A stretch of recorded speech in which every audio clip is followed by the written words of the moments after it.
其实呢，现在在美中双方两个强权之间，大家想看的就是军事上面之外，外交上面的此消彼长。这一次呢，习近平来到了欧洲，最后一站是来到匈牙利，强调强化两边的关系。奥班亲自来机场这边迎接。那这一次呢，甚至奥班还在机场里面亲自迎接之外，特别的是，他也在自己的脸书上头、自己的 X 上头发了跟习近平握手，就是这一张照片，他就发在这个自己的社群上面，同时强调非常欢迎 President Xi 来访，强调就是两边的铁杆好交情，甚至呢，这个连记者、随访团都感受到他们的友善哈，比如说呢，在餐厅里面演奏的是什么？是中文歌，叫《甜蜜蜜》，月亮代表我的心。而且呢，他们也直接跟他讲讲说呢，用着你们熟悉的语言来欢迎你。其实通常是这样啦，我们在欢迎外宾的时候，我们会用他熟悉的语言，强调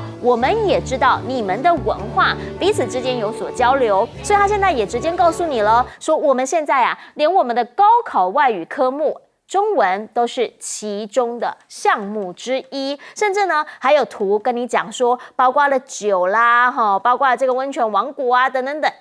这里面，《人民日报》所制造的，就是呢，告诉你，匈牙利有哪些特色，做出这些图，希望呢强调中匈双方人民关系也是十分友好。这一次呢，匈牙利是最后一站，上一站是塞尔维亚。好，来看到塞尔维亚，习近平呢来到这边，签署了非常多的双方的这个协定，甚至呢契约也提升了伙伴关系。自贸协定呢7号就职，7月即将生效，而在他离开的时候，吴契奇还特别在机场谢谢他，欢送他，甚至呢，大家讲说是不是太感动了？因为有人发现他眼角里面有微微的泪光啊。他在跟这个习近平对话的时候呢，他讲话也讲得很直白，说没有人像我们一样尊敬你。主要的原因呢，还是因为大家说是不是在贸易上面的合作，在这一次习近平来访的时候，确实有给了吴契奇蛮多的好处的。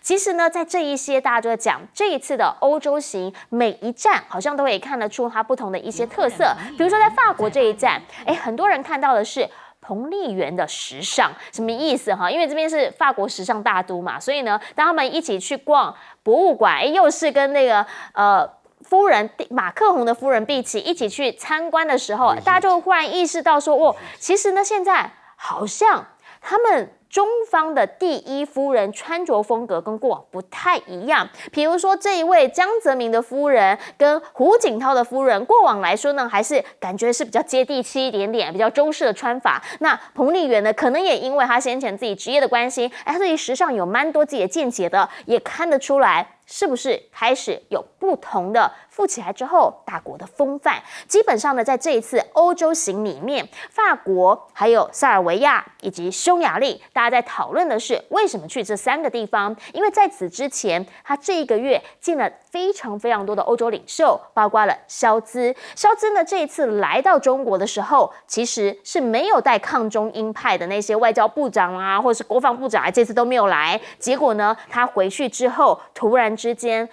德国强硬起来了。外交部长呢直接讲，他要派船舰来参加 RIMPAC， 也就是环太平洋军演，甚至还说不排除经过台海。他的防长也呛瞎了，说他们要跟日本的自卫队联合军演。大家开始在说，突然之间都硬起来了。中方这边的外交部回应就是，希望域外国家多做有利于和平稳定繁荣的事情，不要来到太平洋挑衅滋事，也不要给台海的和平稳定添麻烦。到底在欧洲、中欧之间的关系现在是一个什么样的状态？请教玉帆委员了，因为呢，其实在每一站也看得出来，它着重点不一样。在匈牙利这一站一抵达的时候，奥班就亲自到机场来迎接，也看得出其实他是很有诚意邀请。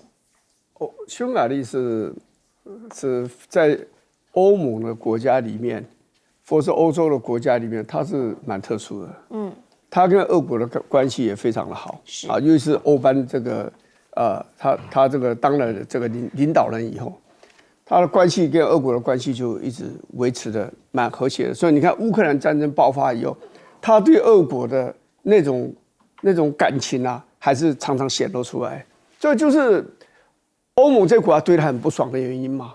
所以欧盟这个欧洲这个议会他们通过，就是说把它列为一个，你匈牙利不是个完全的民主国家，你是有选举，但是你是个威权的体制，你不全然是一个真正的民主国家，所以你可以看得出。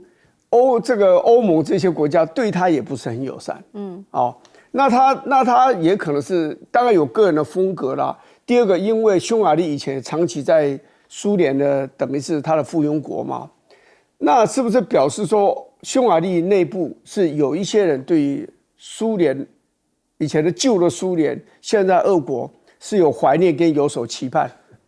这个我觉得也不见得是，而只是说。欧班的他个人的风格，还有匈牙利的政治的体制啊，是让他有很大的发挥的能力。然后中国大陆在匈牙利呢，这几年来也做了很多的投资，因为匈牙利经济一直不是很好。对啊，譬如说比亚迪就要在匈牙利设厂，因为对中国大陆来讲，我要进入欧盟的市场，一定要通过欧盟的国家才进得去。所以他就在选定了匈牙利来设这个厂。所以在欧盟的国家，又是以前的东欧国家里面，这个匈牙利算是跟中国大陆来往最密切。那所以所以他会去访问匈牙利是很自然的事。至于说如果要讲说塞尔维亚来讲的话，塞尔维亚不是欧盟的国家，也不是北约的国家。匈牙利既是欧盟国家，也是北约的国家。所以塞尔维亚对中国大陆的感情又更深厚，而且有历史因素。虽然有一段时间，因为以前南斯拉夫的独裁者迪托，他跟苏联闹翻。闹翻的时候，有一阵子中国大陆有在中间很尴尬，不晓得怎么办。可是他们后来就恢复了非常密切的这样的一个来往。所以在冷战期间，其实。塞尔维匈牙利跟塞尔维亚，应该讲南斯拉夫了哈，跟中共的关系本来就非常的密切，是所以这个就看得出来，他到现在塞尔维亚就是等于是以前南斯拉夫的灵魂嘛，对，他真正的主要力量嘛，主要的意识形态也好，继承者所以在经济上，坦白讲，中国大陆有投资很多。也产生很多怨言呐，他的钢铁厂很陈旧、很破旧，早就应该关门了。中国大陆为了帮助他，硬把它给买下来，把它撑下去。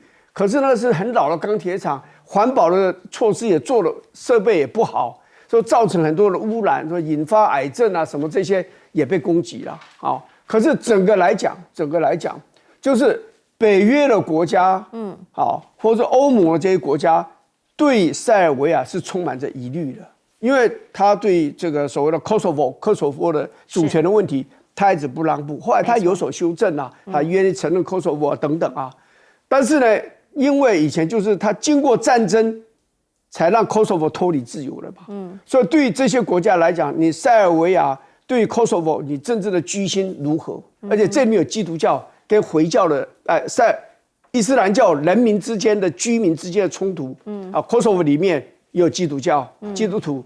也有这个伊斯兰教，所以这里面的冲突，他们就认为常常是因为塞尔维亚你居心不良，所以你就引爆这样的冲突，常常想要有所干预，所以他跟欧盟的关系越是没有办法正常化，他就越要向外看，要中国大陆要跟中国大陆来往，尤其他买武器的选择不多，欧盟国家不可能卖他武器，所以他只有跟中国大陆买，或许也跟这个俄国也买一些这样子。是想要请教一下苑老师了，因为这刚刚这委员从比较是不是历史啊，还有一直以来他们演变的一些发展的角度来看，但您怎么样来看他这一次的欧洲行？基本上呢，每一站大家都看得出来，比如他挑了法国、匈牙利，还有塞尔维亚，其实琢磨的点有点不太一样。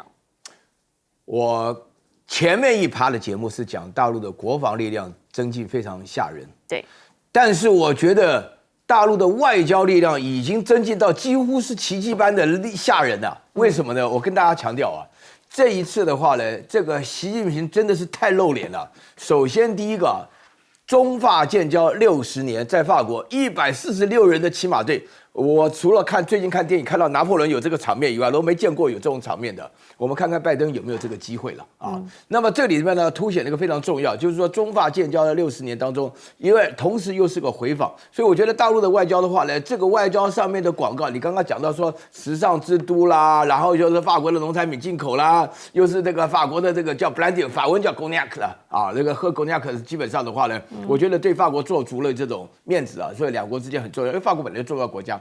接下来到塞尔维亚，塞尔维亚不得了啊，这刚好就是多少年了？这1990年到现在25年，它的首都原来叫贝尔格勒啊，原来它是南斯拉夫的时候啊，是一个非常大的国家。现在南斯拉夫搞得4分5裂的时候啊，那个塞尔维亚变成一个内陆国了。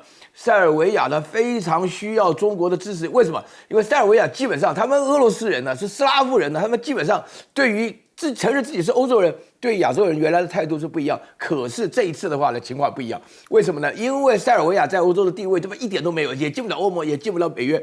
刚刚这个我们委员提到科索沃的事情啊，我必须要坦白讲一下，科索沃的事情呢，对塞尔维亚它里面分成2部分人，一部分人是塞族人，另外一部分是阿尔巴尼亚人。阿尔巴尼亚信回教，塞族人的话呢信这个东正教。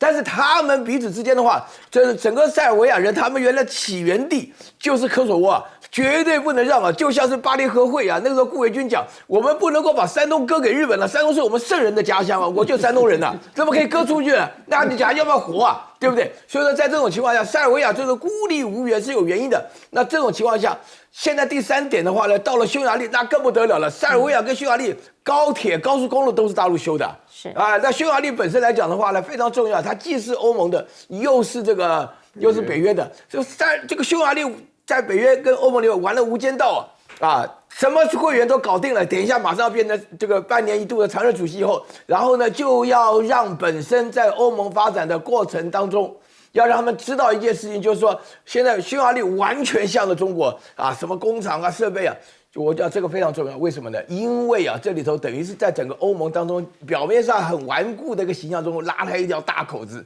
啊，这个大口子一旦拉开以后啊。塞尔维亚本来就是对中国全面开放，匈牙利大概也不差。然后法国现在的态度的话呢，原来法国在北约就有自己的自由调度权，也就不太甩这个美国这一套了啊。从戴高乐时代开始，我对法国很熟了。另外我再补上一点啊，匈牙利一访问完以后，5月15号，俄国的普丁大帝就来了。对，这不是外交上的大成就是什么？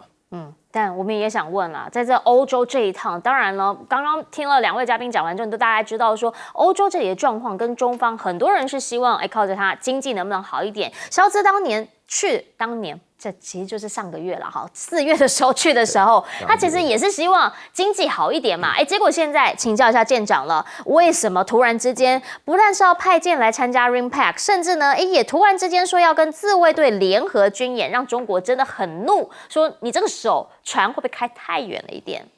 假如你去看二战的话，有2个发起国，一个是德国，一个是日本，基本上是靠这2个国家打起来。这是在二战的大家的邪恶那个轴心的这2个大坏蛋。那完毕之后，你有没有发现，美国其实是一个很用心的、有很长远战略眼光的。他要如何防这2个国家呢？他在这个2个国家大量的驻军。德国是美国全世界最多海外基地的，有170几个。日本有140几个，这是第1大跟第2大。你知道他安的是什么心？那你从那时候开始就知道，其实美国早期真的对这个世界的和平稳定有了一定的贡献，但是贡献久了之后，他发觉，当老大的职位也很好，所以他到今天我这样子讲你们认为好像德国啊、日本啊为什么这么听话？你只要去想一个事实就知道，这2个国家的基本国防靠谁？靠美国啊。这2个国家的 GDP 国防占 GDP 都很低哦，大量的军队在那里。如果我今天说台湾有一个60个美军基地，有2万3万的美军在我们台湾，你认为美军对我们这个国防有没有这种指导作用？我甚至可以告诉你，德国跟日本的防长也许都要先去问美国，包含我们的防长可能也要先去问美国啊。美国要是坚决的反对，他可能就没有办法派。所以你说美国在这2个国家说，我希望你这样的，你们2个一起来演习，有没有可能？当然是有可能的。那接着我要想一下，这个法国是一个很奇怪的国家。如果你今天想要破坏欧盟的话，那这是为什么？你可以发现最近中国大陆就是跟法国很好，因为法国是最大的一个整个欧洲最大的一个以美论者。你只要去想，欧洲是世界的火药库，现在2个大的战争都在那里打，都是谁在后面使坏？都是美国啊！如果没有美国，俄乌会打起来吗？如果没有美国支援以色列弹药，能够再打下去吗？然后这2个的立场完全不一样哦。你支援乌克兰，你是为了世界的正义；你支援以色列呢？开始你可以说是为了支援他，现在呢？现在你们在进行什么？所以欧洲会不会看到这些？你美国人你的价值观到底是什么？那因此就很多人开始怀疑，美国其实不是一个我们能够依赖的朋友。这中间怀疑最大的就是法国，法国是欧盟最大的以美论者。好，其实呢，在现在大家也在问了，说美国，那美国现在它的战略上面，我们刚刚看到的新的4方，其实不只是那个啦，它还有什么？它还有不同的地方。现在在东南亚这边是要拉拢越南，也是说美日印非之外呢，美日澳非之外，现在越南也希望可以拉为战略盟友啊。可是问题是，好像国内很多人不是那么开心，因为这一次呢，包括叶伦直接讲啊，越南要变成我们的友岸外包，但是呢，当商务部要讨论是不是把越南升为市场经济国家的时候，不管是钢铁的啦，或者是捕虾的啦，或者是蜂农啊，大家通通跳出来反对。这些工会基本上很多人票可能在11月是要投给拜登的，所以他们的反对可能会在选举年极度的有力量。主要的原因呢，路透社解析就是越南现在他们算共产国家嘛，所以呢，它的东西卖到美国去，它会被加征关税。那换句话说，当商务部把它变成市场经济国家的时候，那就表示它的税会变低哦，那它竞争力当然就会增强，商品竞争力增强。直接跟他来比对的，他的对手这些美国的商品可能就会因此而失去了原有市场。也因为这样，所以美国人对于拜登的这个行为不是很满意。其实呢，美国现在在东南亚这边想拉越南过来之外，在中东这边想把沙地阿拉伯拉紧一点，包括了AI 基金。好，沙鬼 AI 基金现在已经直接讲了，说如果美国有要求的话呢，我们会从中国撤资。什么意思？最主要原因就是因为他们说了，美国是我们最大的一个合作伙伴啦，所以呢，如果他们有相关的要求，我们会照着做。因为呢，晶片什么，通通都是美国这边跟他们一起合作的嘛，所以如果这一些通通把它给卡死的话，他也没办法，也因此透过这样子一环接一环，在中东这一边，是不是本来中沙之间好像越来越友好，现在要把它再拉远一点点？主要就是在中东这边的情势，现在真的变化万千，没人知道结局会是什么。以色列呢，目前已经准备进入拉法了，美国一再的告诉他不要轻举妄动，同时他们也要延迟对以色列来提供弹药。但讲是这样讲说，不能在不保护平民的情况之下，大规模的进攻。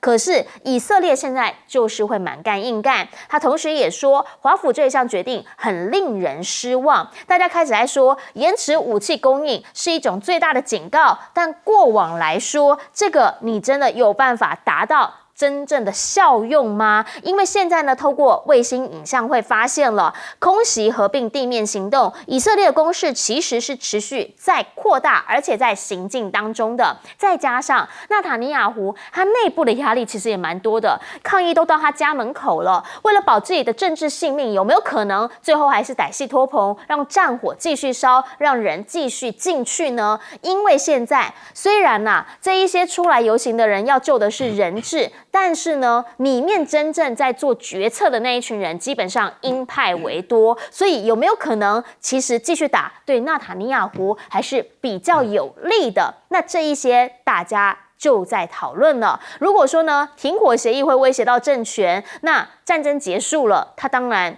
他就没有办法干啦。所以这一些都会影响到未来拉法里面上百万人民的性命，而这个大家都在看，所以美国这边呢，挺巴的学运持续的在往前走当中，学生反战的示威呢也开始遍及到全球了。欧洲现在连荷兰的阿姆斯特丹这边都慢慢的在加入，德国呢则是有柏林的自由大学80位学生在里面，同时呢，甚至 Met Gala 啦，它里面还有烧国旗等等，破坏一战纪念碑这种比较激烈的抗争也开始出现，而这一些您画面上面所看到的画面，是美国，特别是拜登现在他最不想见到的。今年是选举年，好，如果这样子的一个反战的所谓学运动抗议继续进行的话，对他绝对有伤。要请教玉芳委员，因为对他来说，现在没有消息可能会是最好的消息，或者有消息一定要是好消息。比如他本来预期越南变成战略盟友要是好消息，没想到工会全部跳出来，突然之间又变坏消息了。对，这就这样。所以人家说你打中国大陆没有用，你打中国大陆，你说中国大陆便宜，那个东西倾销对美国倾销，啊，因为它便宜，而且品质也不错。那你认为把中国大陆打下去，美国的那些原来生产那些产品的，尤其消费性产品的那些厂商就可以开始在国内大量生产了吗？不可能的事情嘛！因为美国基本上你市场是自由竞争嘛，你把中国大陆打下去，中国大陆就到它邻近的国家或到墨西哥去设厂，然后还是把东西卖到你那边去，这生产的国家不再叫 China， 可以叫 Vietnam， 也可以叫 Mexico， 就这样子啊。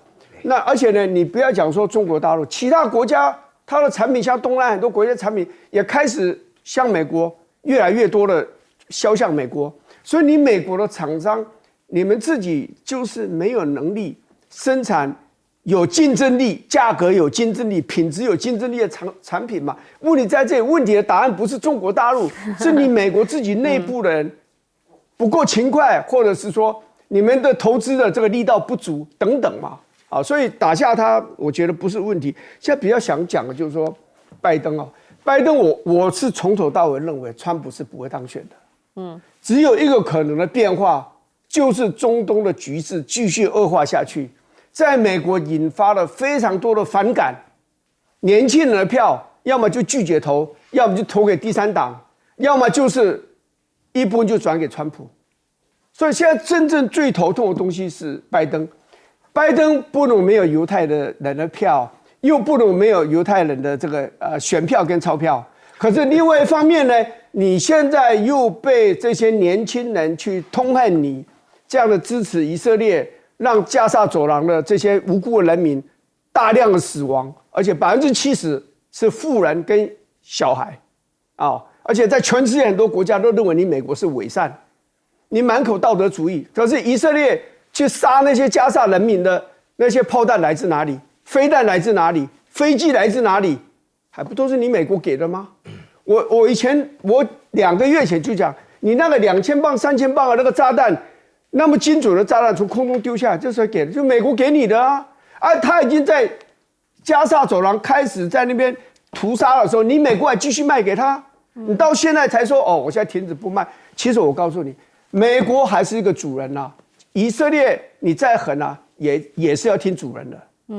那如果你拜登翻了脸说你如果不停火，我就要对付你了，那结果不是这个样子啊！你美国根本讲的话根本就是外人一听，你就是不是认真的想要对付以色列嘛？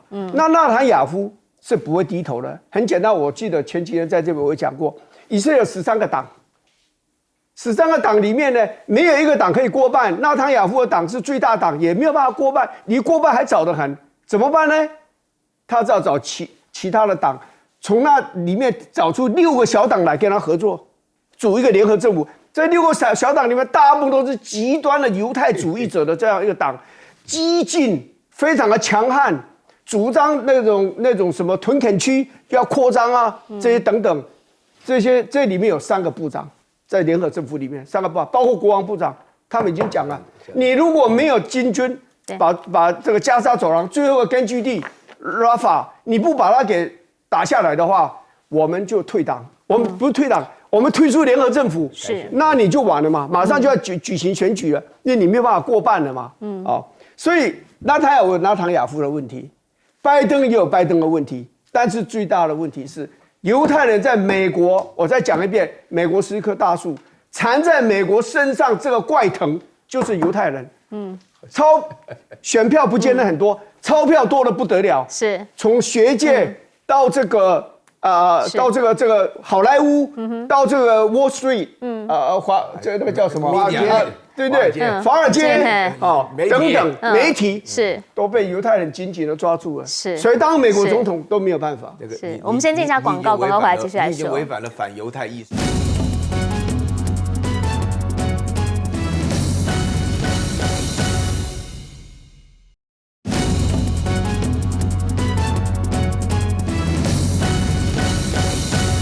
好，我们说拜登呢，他现在希望跟越南拉拢点关系，结果国内搞砸了，请教岳老师。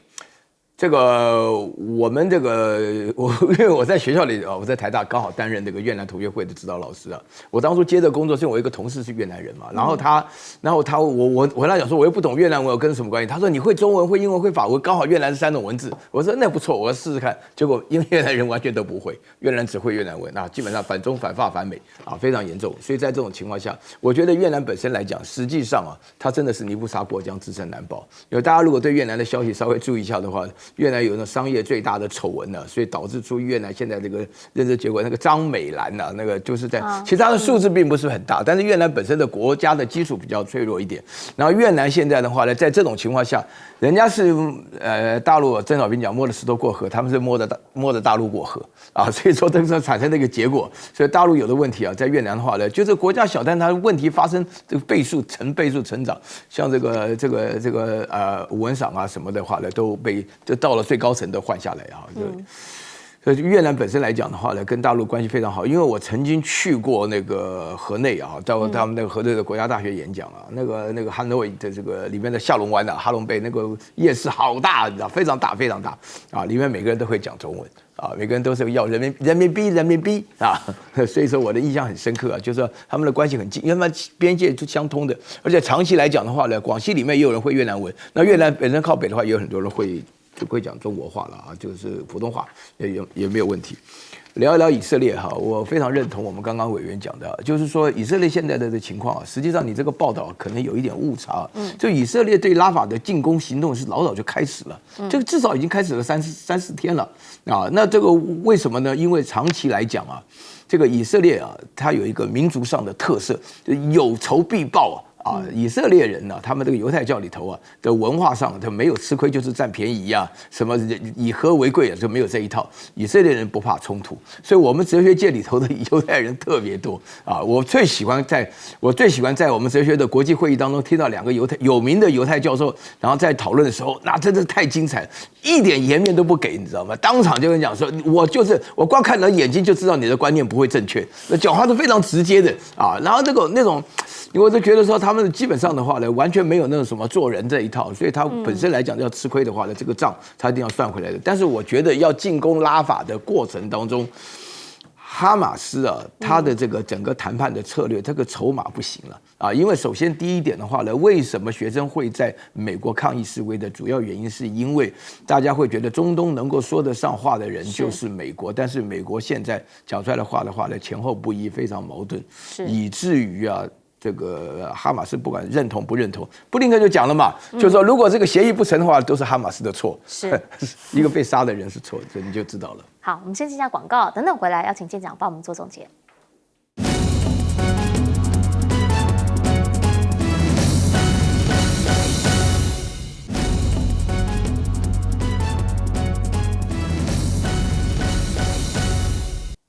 节目最后邀请舰长帮我们总结。刚刚2位前辈在这里讨论了很多犹太人的事，我想经过这次中东事件以色列的攻这个加沙以及美国对他的支援，大家就会发现犹太人为什么这么厉害呢？我跟大家想一想，我跟你讲，我这个题目我想过很久，不是我今天这样讲，我曾经在有一个别的地方专题在讲说，大概分析了大概半个小时，我这一辈子。我所看到的各种民族接触的，我在大陆跑过很多地方，看过很多地方他们做生意。我到以色列去过，我也看过他们很多东西。我最后得到一个结论：中国人是，记好下面这句话，不团结的犹太人。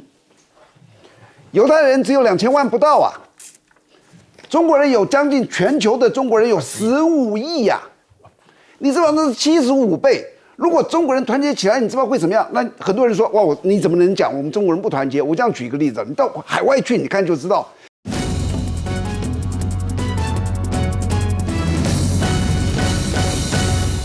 大家晚安，我是陈燕莹，欢迎来到新闻大白话。接下来这一小时国内外大小事，要您听懂的话说给您听。现在介绍这一小时来宾，首先要介绍是前立委林玉芳，大家好，以及台大哲学系教授苑举正老师。燕莹好，各位观众朋友大家好。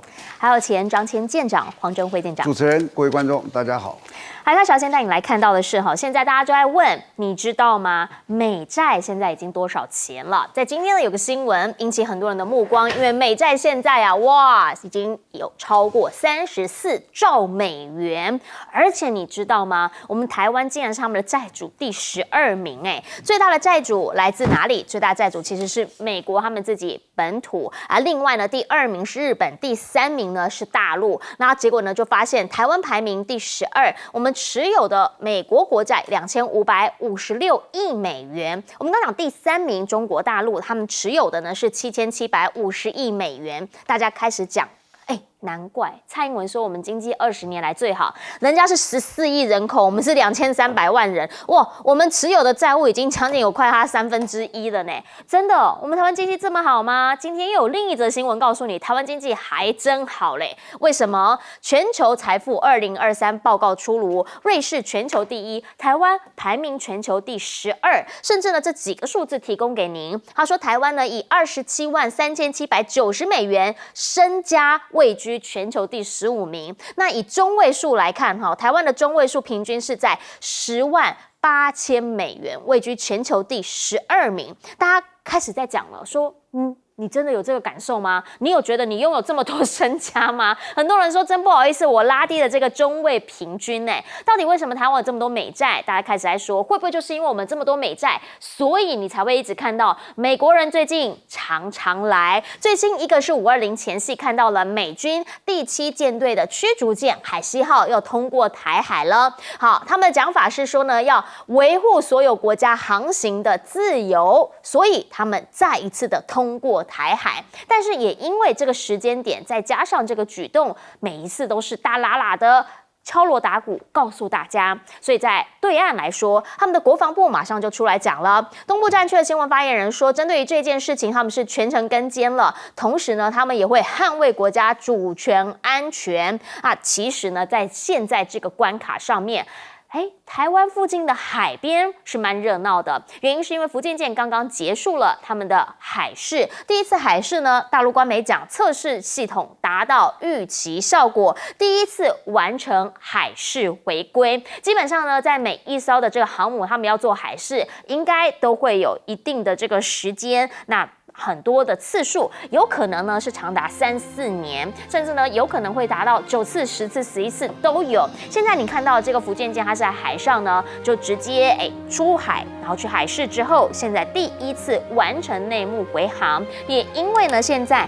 看到在央视的相关画面，才发现，可能不是只有003而已哦，因为你看看这个画面，后面还有好多艘的新船舰。那后面那个是什么呢？大家开始在问，到底对岸又会有什么样新的利器来加入整个台海的战局？毕竟现在美日澳菲已经组成了新4方联盟，以前的这个 QUAD 叫美日印澳，现在是美日澳菲，这个是新的。他说我们会变成新的印太战略核心。那同时呢，他们也会有小分队啦，要威慑的就是对岸，就是中国，聚焦则是在南海。加入了菲律宾，当然也因为最近他们跟对岸真的关系不是太好，跟中国关系不好，特别呢是强调过往当中不管杜特地签了什么，一概都是假的，绝对不认账。可是现在中方说了，你们这个君子协定真的不认吗？因为啊，包括彭博社都报道说，中国官员讲了，中国很快就会公布一段录音，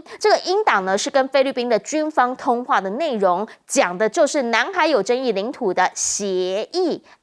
讲到这里，是不是表示他们基本上有可能会公布啊？那如果要真的公布出来，这个东西真的存在所谓的证据确凿、不容否认的话，会不会对于菲律宾来说，其实又是另一个硬伤，会有更大动作出手吗？南海这边当然大家都非常的在意，但是520之前，身为台湾人，请教玉芳委员，大家最在意的就是台湾了。那美舰又要来，又看到了美债，哇，台湾名列第12，突然之间感觉我们跟美国真的坚若磐石。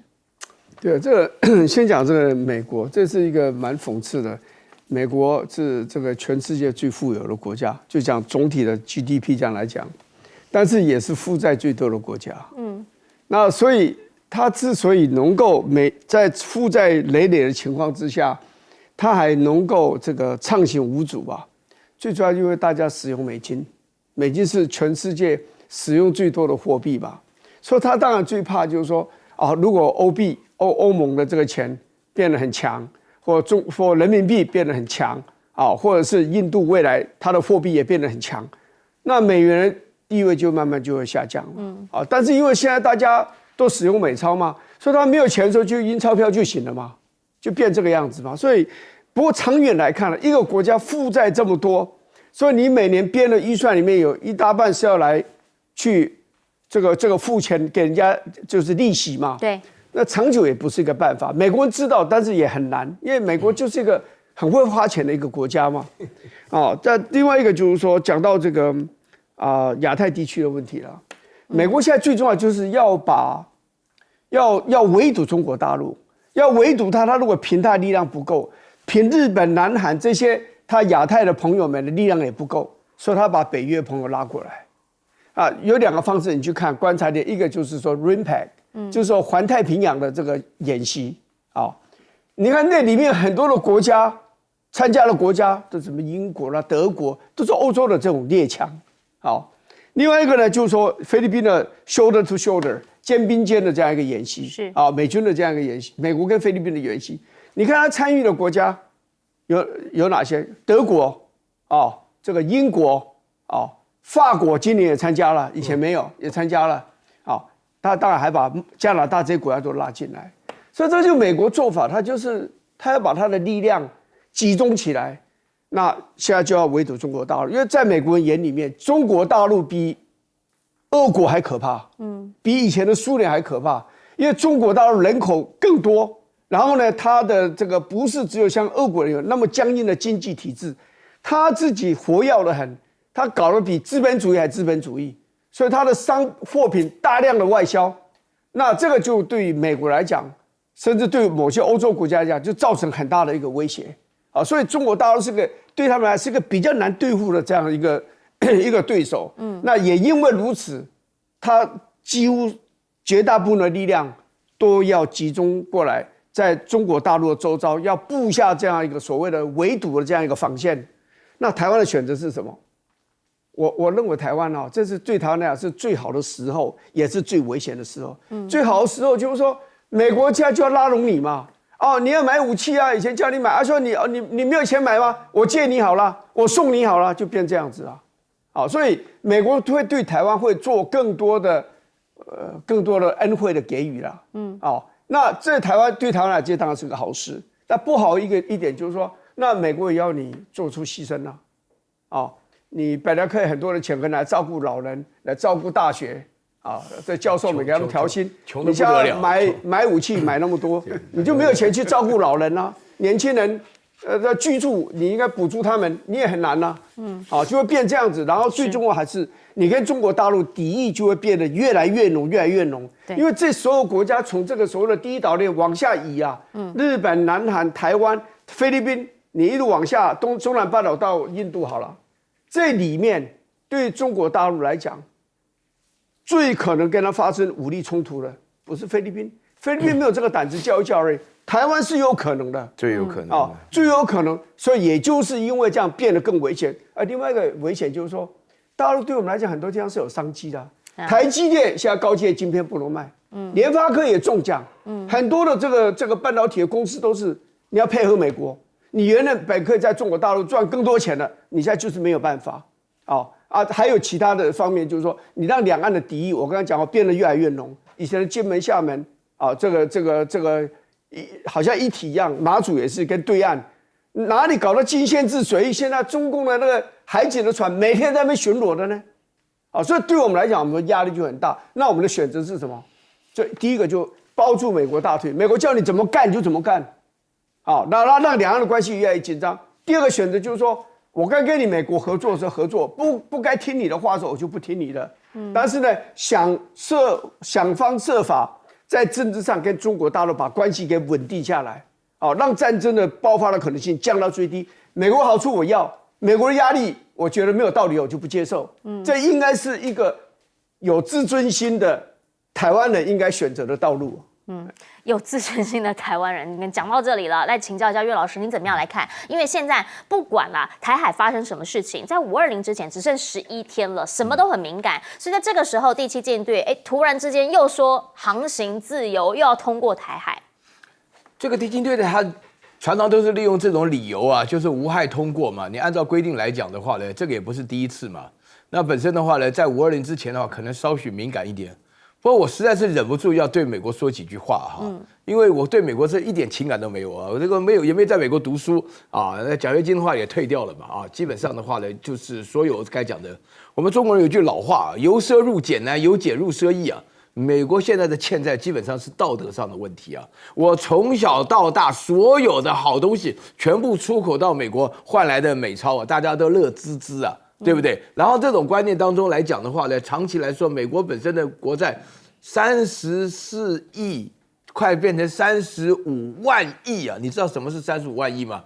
上次讲到许家印的时候，2.4万亿就不得了了。那我在想了一下，我上次讲到许家印钱的话，2.4万亿的意思就是说，我们3个人去买乐透中了500万人民币的时候，算中2000万台币的时候，要这样子连续中16年了才是2.4万亿。什么叫做35万亿美元呢？就是我一样的情况下，我们要中1000年，天天中1000年。还得活1000年才行。我告诉你啊，美国这个国家的生活消费习惯，我真的要好好的谴责一下。我从小就记得美国人之浪费啊，那个时候的话呢，美国人开冷气不像我们这样子还想到电费什么的。美国人连打篮球走几个 block， 他们基本上都要开车去的。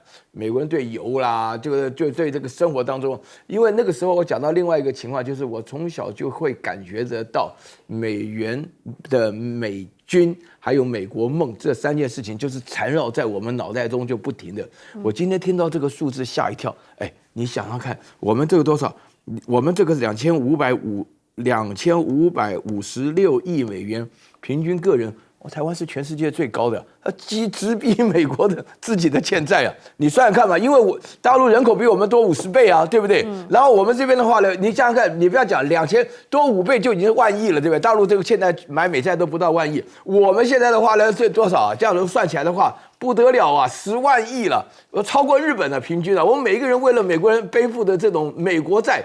对不对？然后我必须要坦白强调一件事情：美国人为什么叶伦这么紧张？那日元现在垮成这个样子的话呢，稍微才卖了300亿啊！日本有多少美债？他卖了300亿，人都警告了个半天。为什么？因为美国首先第一个，他根本就还不起；然后第二个的话呢，利息压力过大；然后第三个的话呢，这个美国梦快被拆穿了。现在大家陆续谣言都传出来，很多人都觉得钱放在美国越来越不安全。所以现在的话呢，美国导致于在这个亚太地区还在搞事情。美国已经说良心话，国内国外都焦头烂额了。那为什么搞事情？搞事情的方法的唯一的密切的原则，就是拉住澳洲啦，拉住日本了。原来是拉印度啊，后来发觉印度还真是不太行啊。现在改拉菲律宾，菲律宾也没有比印度好到哪去了。在菲律宾有个好处，它的地缘关系可以在那边闹事儿。但是菲律宾本身这个小马可斯啊，现在自己内部啊，它跟那个杜特尔特啊闹得非常不好啊。对，杜特尔特讲话，现在杜特尔会有一招杀手锏。他曾经说过，10几年前的话，我跟中国就有这个协定，这个仁爱礁这个破船，我们就要拖走的。他这个话如果一讲出来的话，小马可斯都不用干。但是呢，在南海这边，大家都说了，以后有可能会有更加决定性的影响，会是这一艘003。来请教一下我们的舰长哈，你怎么样来看？因为现在呢说福建舰首次完成海试，而且测试是已经达到预期效果。我看到他这个中国大陆发展航母真的是筚路蓝缕啊！从20-30年前他们刚开始买瓦良格号回来的时候，当时在卖方，因为买方是说我要拿去做这个展览的，赌场的这个东西，所以当时卖方就说，这个船上有所有他的蓝图啊，就有人说那蓝图就不要给他。可是，在那个时候，就有人讲，我才不信中国大陆能够制造出这个蓝图，能够制造出航母，就算给你蓝图你也造不出来。结果没有想到它发展这么的迅速，而且这个福建舰是所谓的有史以来全世界的第2艘电磁弹射，第1艘是福特，第2艘是福建，第3艘是甘乃迪号。结果港试的时间，福特舰是3年5个月，福建舰是1年11个月，甘乃迪号目前为止4年5个月还没有结束，还没有进入海试，你就知道它这个的进步是何等的迅速。这是一个让我都觉得非常意外，我相信全世界的海军，包含美国，现在会非常意外。福建舰它是怎么样克服我们的电磁弹射，这那么复杂的东西？那它目前海试已经克服2项了，就是电机以及推进系统，这2项一弄完其实后续的就不会有很大的问题。如果你叫我估计它快一点，可能半年之内就会去成军。那至于很多人就因此说福建舰会多么厉害我提醒大家就是一个事情，就是你去衡量一个军武装备它到底是不是成熟的你一定要从一个角度去看量产，就它有没有进入量产。什么叫做量产呢？你从什么地方去观察？后面我们说动5-5大区，动5-5大区这个动5-5是它的型号，然后这个型号底下有很多的船，不同的名字，不同的舷号。那同样的，现在这个大陆的3艘航母，第1艘辽宁舷号是动16，第2艘山东舷号动1拐，第3艘福建舷号动18。你知不知道他们的型号是什么？第1艘型号是动1，第2艘型号是动2，第3艘型号是动3。什么时候你可以去衡量说它到底有没有战力呢？当它出现了第2艘跟前面的型号是一样的时候，好比说第4艘它出来的型号是一样是动3，只是舷号改了，舰名改了，就代表说它这一型船开始进入量产。当它进入量产，代表我们制造方对它是满意的。如果制造方不满意，我不会让它进入量产。那因此现在福建舰的成就是令世人刮目相看，但是你就因此说过度期待它的战斗力，我觉得那是过于乐观。至于很快的，我说一下这个美舰通过这些台海这是一直都有的。美国有27艘巡洋舰，73艘驱逐舰，他们在整个南海这里，日本有140个基地，韩国有70个，菲律宾有9个，底下的澳洲也有。所以它有这么多的基地，这么多的船，在全世界它偶尔的调动那是家常便饭。你说偶尔通过一次有什么稀奇？其实真的也没有什么。从我在干舰长，我就有曾经跟过。那跟过之后，我们就是发现从来不会有人去公布。那我也注意到最近，你知道都是谁在公布？都是美国的海军的官方的 FB 公布。然后你就发现，我们国防部就说我们知道，我们正常竞争。大陆的国防部也是，我们知道，我们正常竞争。谁在撩拨你知道吗？美国，他就希望你们能够大家不安定，然后他又讲了一个什么维护所有国家航行自由，这里有谁不自由吗？需要你维护吗？根本不需要那是多此一举的。所以记住，撩拨的是美国海军。好，